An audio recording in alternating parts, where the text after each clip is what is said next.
Habang tayo'y nagwawalis sa yard mga kanukis, may napansin tayong mga dot na puti. Marami mga kanukis, sinom natin. So suspected salmonella yan mga kanukis. Sure ako dyan dahil may nagamot na rin tayong dalawa.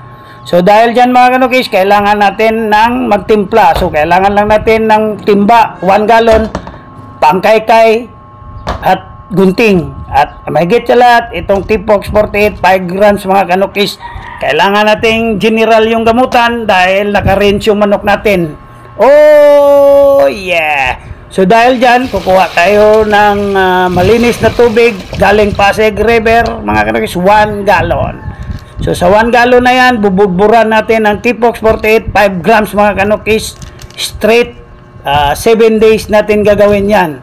So lahatan to mga kanukis, general term. So kakaykayin natin yan mga kanukis para even yung paghahalo natin gamit ang ating magic luwag mga kanukis. Yan mga kanukis. At punta tayong labas mga kanukis dahil linisan natin yung ating inuman. Abracadabra, malinis na mga kanukis.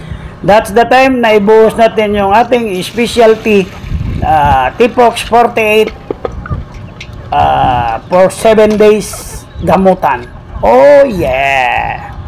Mga kanukis, Tipox 48 gamit natin panggamot kanina mga kanukis. Kung gusto nyo mag-order nito, click nyo lang yung yellow basket dyan sa video on how to order.